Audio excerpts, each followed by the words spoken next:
سرخط مهمترین خبرها: استفاده از برق برای یک طفل و گرم‌دهک، مقامات علیه یک ساکن سوخت پرونده جنایی گشودند. حمله به ناظران راه در داغستان، 3 کارمند پلیس کشته شده است و اسرائیل اعلام کرد که نوار غزه را پر تصرف می‌کند.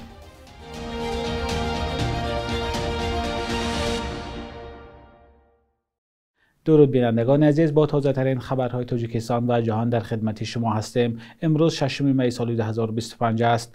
پلیس ناحیه دیوشتیچ ولایت سوخت علیه یک مرد با اتهام استفاده غیرقانونی برق پرونده جنایی باز کرده است. اتهام این مرد 39 ساله همین است که یک دستگاه آبجوشانی یا تفل و یک دستگاه گرم‌دهی را بدون پیوست نمودن به حساب کننده برق استفاده برده است. به اطلاع وزارت کارهای داخلی، مبلغ ضرر به شبکه‌های برق 8190 سامانه یا $787 را تشکیل می‌دهد، ولی برای این کار این مرد را تا 41000 سامانه جریمه و 2 تا 3 سال زندان تهدید می‌کند. بعد یک انتقاد رئیس جمهور امام علی رحمان از استفاده غیرقانونی برق در کشور، ماه اپریل جزا برای دزدی برق سخت‌تر شد. بر اساس تغییرات نو به کدکس جنایی، اکنون برای دزدی برق از 27000 سامانه جریمه تا 10 سال زندان پیش بینی شده است. بر علاوه این، حکومت برای نظارت بخش انرژتیکی نهاد نفت تشکیل کرد. مقامات اعلام کردند که به اشتراکچیان جنگ دوم جهان در تاجیکستان 50000 سامانه یا معادل $4800 کمک پولی می‌دهند. علیشیر شریپوف، معاون رئیس شورای سابقه‌داران جنگ و مهنتی تاجیکستان، به ازیا پلوس گفته است فعلا 17 شرکت‌دار جنگ دوم جهان از تاجیکستان در قید حیات هستند. سال گذشته شماره آنها 24 نفر بود. به گفته شریپوف، کمک پولی به این افراد تا 9 می سپرده می‌شود. تاجیکستان و دیگر کشورهای سابق شوروی 9 می را به عنوان روز غلبه بر فاشیسم جشن می‌گیرند. طبق اطلاع دریافتی، در نظر است که پرزیدنت امام علی رحمان 8 می در چهاربینی‌ها بخشیده به روز غلبه در دوشنبه شرکت کند. مراسم در باغ غلبه برگزار می‌شود. بعد از آن رئیس جمهور به مسکو می‌رود.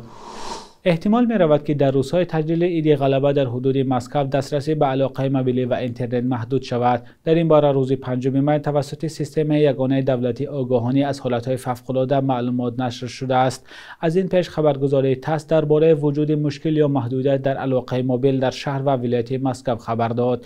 کاربران گفتند که چنین مشکل به هنگام استفاده از خدمات شرکت‌های بیلین، MTS و T2 احساس می شود. شرکت‌ها به تاس گفتند که مشکل به آنها بستگی ندارد. بلاگرها گفتند که محدودیت به دلایل امنیتی و با مقصد تامین به خطری رهبران کشورهای ربط دارد که روز 9 می از پرد حربی تماشا میکنند. انتظار می رود که رهبران کشورهای آسیای مرکزی، چین، برزیل، کوبا و اسلواکیا در این چهاربینی شرکت کنند. پلیس مسکو آگاه کرده است که استفاده از مواد طرفگری و پهپادها در جریان آمادگی و عید 9 می جوابگری جنایی و مأموری دارد.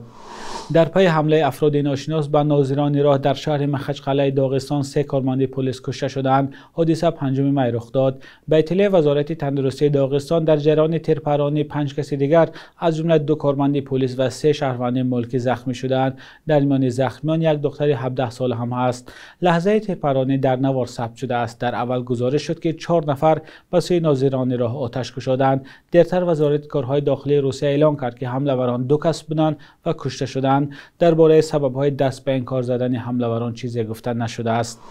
2 مقامدار اسرائیل اعلام کردند که حکومت این کشور طرح تصرف پره نوار غزه و ماندن در این منطقه برای مدت نامعین را تصویب کرده است. وزیران کابینه اسرائیل صبح دوشنبه 5 می طرح تصرف نوار غزه را تصویب کردند. این لایحه پس از آن قبول شد که فرمانده ارتش اسرائیل گفت 10,000 سرباز ذخیره را فراخوانده است. به گفته مقامات اسرائیلی، هدف از طرح نو شکست گروه حماس و آزاد کردن گروگان‌های باقی مانده است. آمریکا و اتحاد اروپا حماس را گروه تروریستی می‌دانند. طبق اطلاع اخیر 59 گروگان اسرائیلی در دست حماس ماندند و گفته می شود که تنها 24 تن آنها زنده‌اند. سخت‌تر شدن جنگ در غزه احتمال بحران انسانی در این منطقه را وزن‌تر می‌کند. در همین حال خبرگزاری اسوسییتد پرس از قبل مقامات اسرائیلی گزارش داده است که طرح تصویب کرده حکومت اسرائیل تصرف نوار غزه و ماندن در منطقه را پیش بینی می‌کند. این طرح همچنان تقسیم کمک‌های بشردوستانه از سوی نمایندگان حماس را منع می‌کند. اسرائیل باور دارد که این کار حاکمیت حماس را در غزه تقویت می‌بخشد. مذاکرات برای آتش‌بس و بازگردانی گروگان‌ها از نوار غزه نتیجه دلخواه نداده است. در ولایت ختلان بار دوم است که معرکه چتربازی یا پاراپلانریسم برگزار شد. به این معرکه نمایندگان حکومت و بعضی سفارتخانه‌های کشورهای غربی دعوت شدند. همکار ما امیر اسف هم یک از شرکتداران این چاره‌بینی بود و این گزارش را آماده کرد.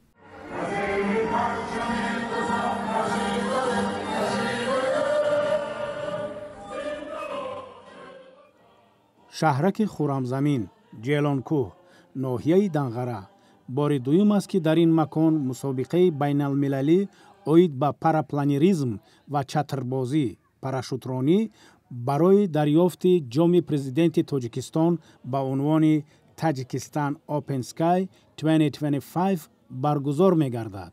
هدف اساسی برگزاری مسابقه رشد پاراپلانریزم و جلب سیاحان و مهمانان خارجی است.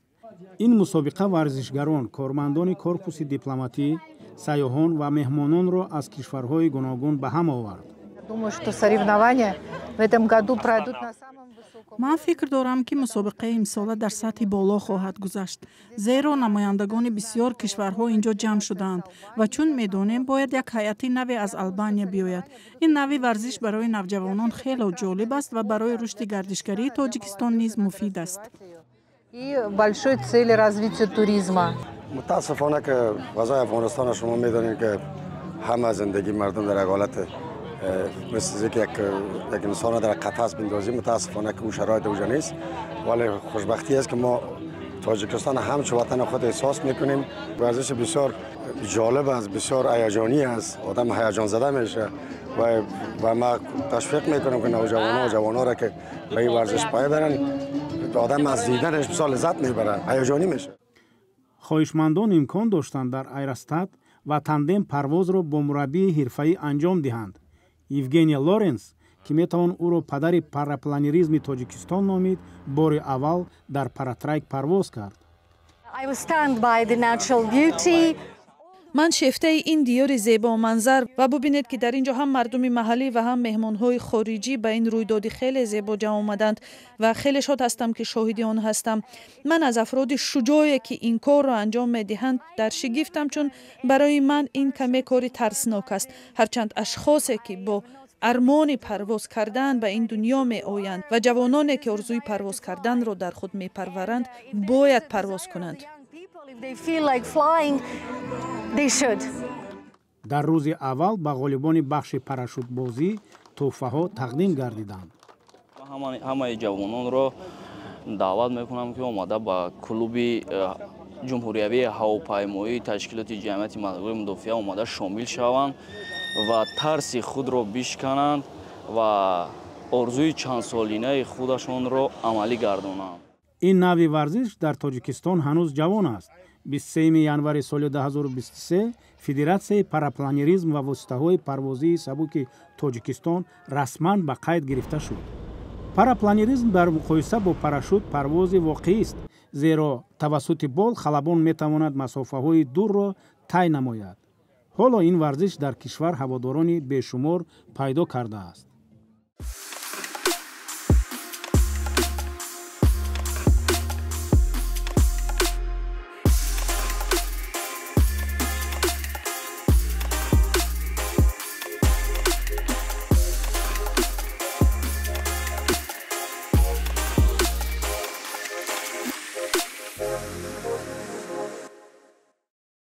بخش یک روز تاریخ است که مهمترین تحولات تاریخی در روز 6 می را فرا می‌گیرد.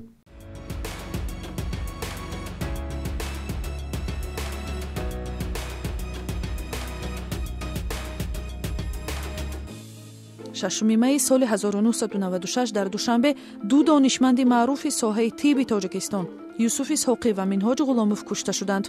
اسحاقی رکتور دانشگاه طبی به نام ابوعلی سینا و غلاموف سردختوری بیماری‌های روحی وزارت بهداشت شام آن روز بعد کار هدف حمله‌گران مسلح قرار گرفتند. 6 می سال 2011 با قرار دادگاه ناحیه فردوسی شهر دوشنبه نشریه پیکان بسته شد. هفته‌نامه‌ای که بیشتر نتیجه‌های تحقیقات ژورنالیستی را درباره تحولات اجتماعی و سیاسی تاجیکستان نشر می‌کرد، مؤسسه دولتی تاجیک استاندارد با اتهام پس زدن اعتبارش به دادگاه کشید و با همین سبب شد که نشریه دیگر چاپ شده نتوانست. 6 می زادروز رسام معروف تاجیک وفا نظرف است. او سال 1940 در دهه 17 ناحیه شوراآباد تولد شده سالهای شوروی عضو اتفاق رسامانی SSSR بوده است. بیشتر با پورترت و چهره‌نگاری معروف است. برابر با این نقاشی منظره‌های طبیعت می باشد.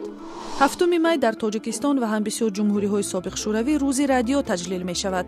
در تاجیکستان هم شبکه‌های زیادی رادیوهای دولتی و مستقل عمل می‌کنند ولی اکثری رادیوهای مستقل خصوصیت تفریحی دارند. در تاجیکستان گرفتن اجازتنامه شروع کاری یک شبکه رادیو همان مشکل باقی می‌ماند.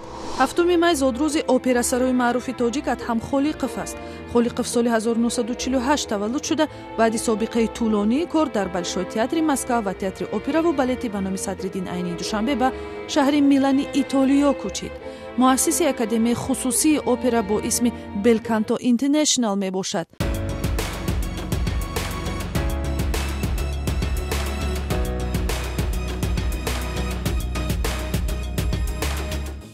شبانه روز اخیر قرب روبل روسی و هم دلار آمریکایی در برابر اسعار ملی سامانه تقریبا بی تغییر بود. صبح امروز در بانک تجارتی تاجیکستان 1000 روبل روسی به 127 سامانه برابر از 100 دلار آمریکایی باشد تا 1030 سامانه ارزش دارد. قرب رسمی بانک ملی تاجیکستان برای 6 مای چنین تعیین شده است.